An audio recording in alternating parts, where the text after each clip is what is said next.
ये कहा, सर इस वक्त समय जो है दूसरा है, अभी इस वक्त एनडीए को आउट करना है और इंडिया गठबंधन जीत की तरफ बढ़ रहा है, हमें उनका साथ देना चाहिए। मैंने उसी दिन उनको कहा था एफिडेविट बनवा लो, मैं साइन करने के लिए तैयार हूं, आज ही साइन कर लिए, 4 महीने पहले की बात है।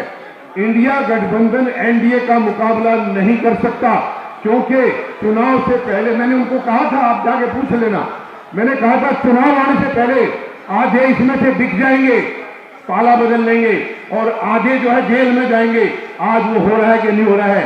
किसानों के कल मेरे पास फोन आए परसों, ये लोएस्ट स्तर पर, निचले स्तर पर पहुंच गई है, ये शर्मनाक है। इससे ज्यादा दुखद हमारे लिए कुछ हो नहीं सकता है। हम अपने युवाओं को, बहन बेटियों को क्या संस्कार दे रहे हैं, क्या शिक्षा दे रहे हैं इस राजनीति से, बहुत ही दुखद है ये।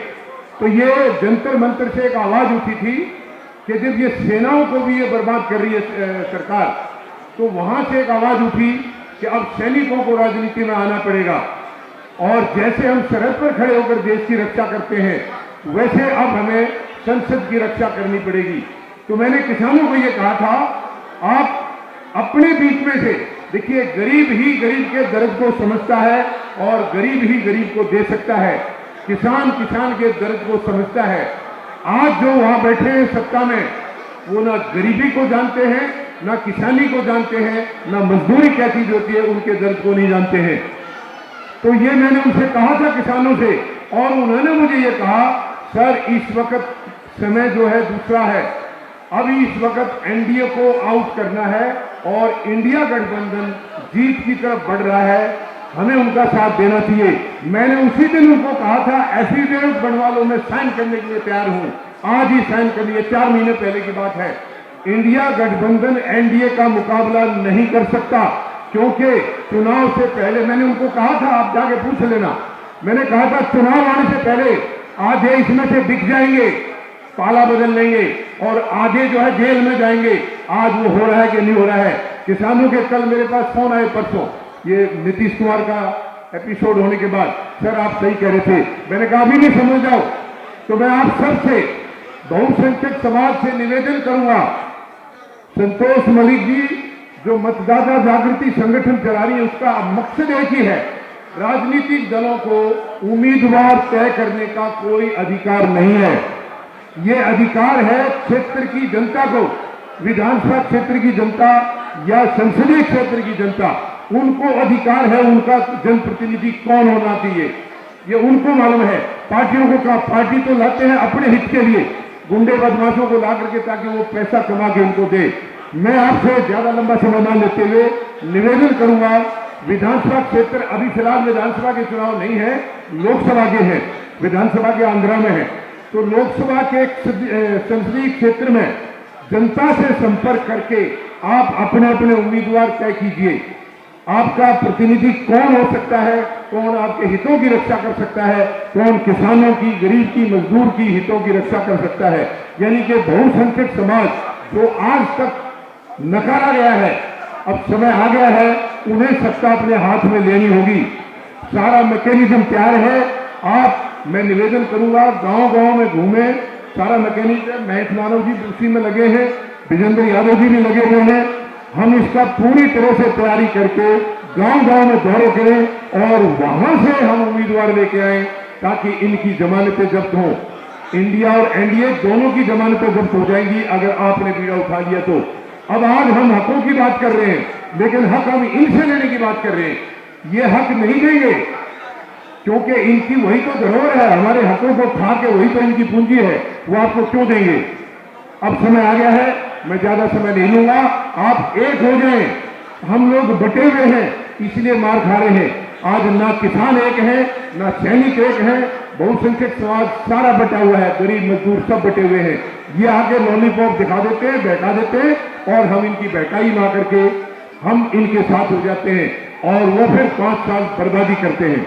तो मेहरबानी करके मेरा निवेदन है आपसे, एक हो जाएं और अपने अपने उम्मीदवार अपने वर्ग में से निकालें, अपने यानी 90% से ज्यादा हमारा ये बहुसंख्यक समाज है और वो चंद लोग जो 10% से भी कम हैं, वो आज इनको बर्बाद करने पर तुले हुए हैं। हम अपने उम्मीदवार निकालें, ईमानदार, डेडिकेटेड, जिसका चरित्र बहुत ऊंचा हो, उनको निकालें, तभी ये देश विश्व शक्ति बन सकेगा। ये जो सपना दिखा रहे हैं, ये धार्मिक बातों को ला करके जाति और धर्म में बांट करके कभी भी देश को ये ऊपर नहीं ले जा सकते हैं। ये देश बर्बाद करने पर तुले हुए हैं, लेकिन हमें देश को बर्बाद होने नहीं देना है। ये मेरा आपसे निवेदन है। मुझे पूरा गर्व है आप पर, आप इस पर विचार करेंगे और हम एक प्रॉपर तरीके से अपना एक व्यवस्था बना करके और इनको विस्थापित करेंगे, इनको हम उखाड़ेंगे। जय हिंद, जय हिंद, जय हिंद। बाबा साहब अमर रहें, अमर रहें, अमर रहें। धन्यवाद माननीय मलिक साहब का, जो मिलिट्री में उन्होंने पूरा अपना समय देके और पूरा समर्पण करके वहाँ लड़ाई लड़ी और देश की लड़ाई लड़ रहे हैं। आज भी वो असली लड़ाई लड़ रहे हैं देश की। तो इसी के साथ उनका बहुत बहुत धन्यवाद, बहुत बहुत आभार। और दोनों पति पत्नी लगे हुए रात दिन 24 घंटे। और इसके साथ में अगले हमारे क्रांतिकारी नौजवान साथी हैं, बुलंदशहर से आए हमारे भाई,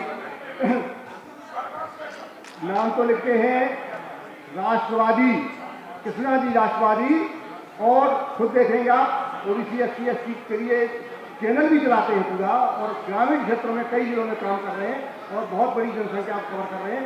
ऐसे हमारे माननीय कृष्णा राष्ट्रवादी, आइए।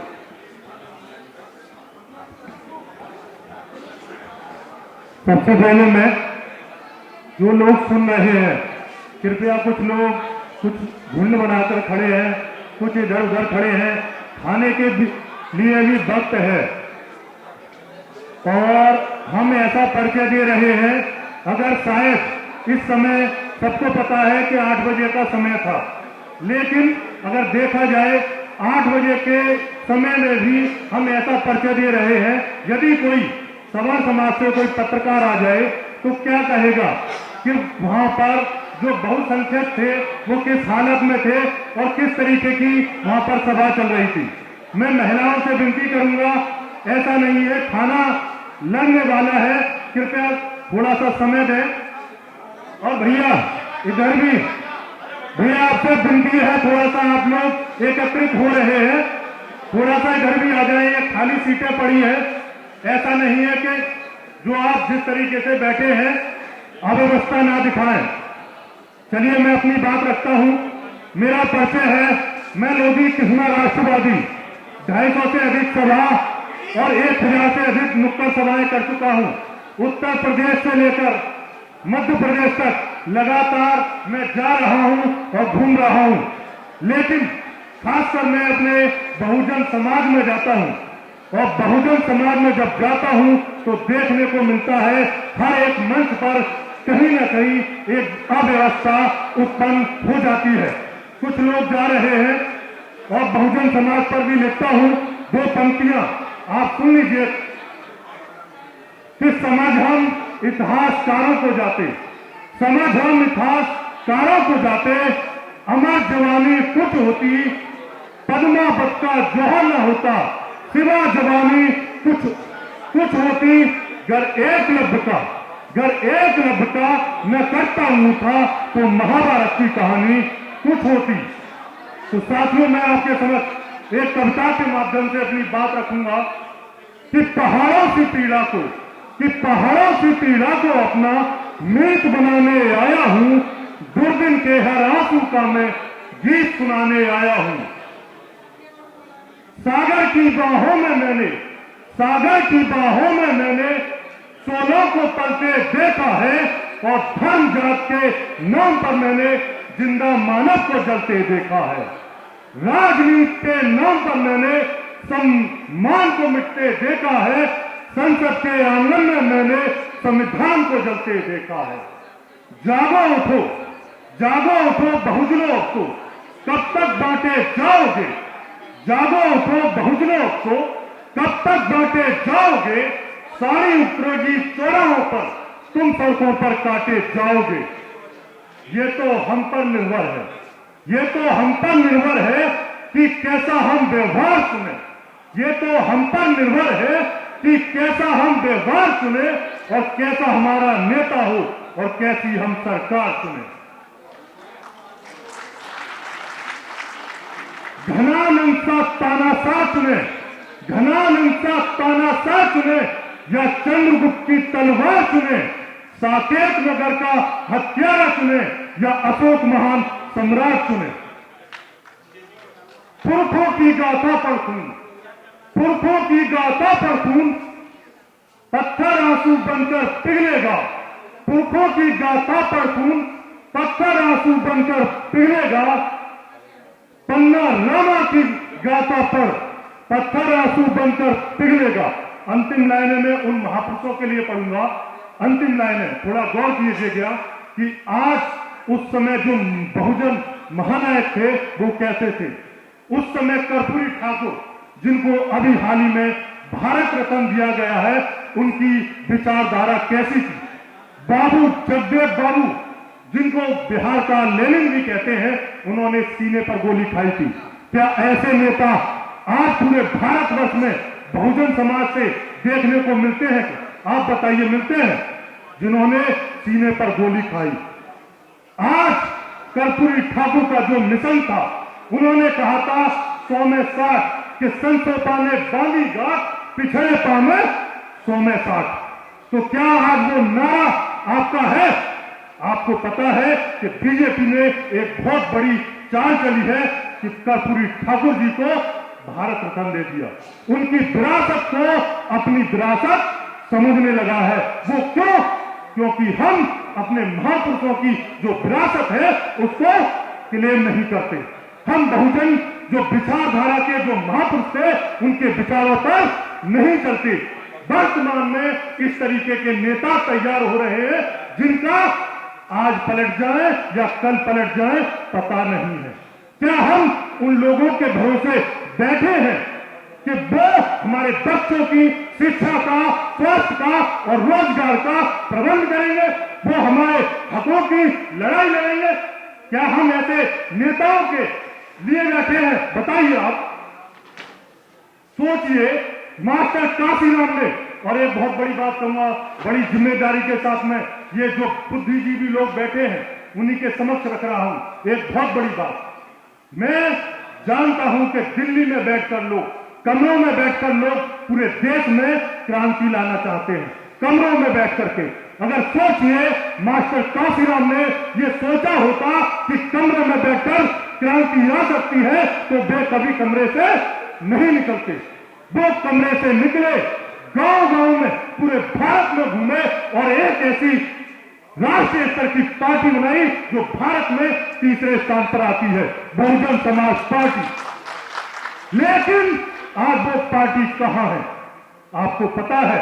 क्या आप जानते हैं कि आपके बहुजन समाज की एक भी राष्ट्रीय स्तर की पार्टी नहीं है? तो क्या हम बहुसंख्यक लोग एक राष्ट्रीय स्तर की पार्टी नहीं बना सकते? क्या हम कमरे में बैठकर ही क्रांति लाने के बहुत बड़े वादे करते हैं क्या?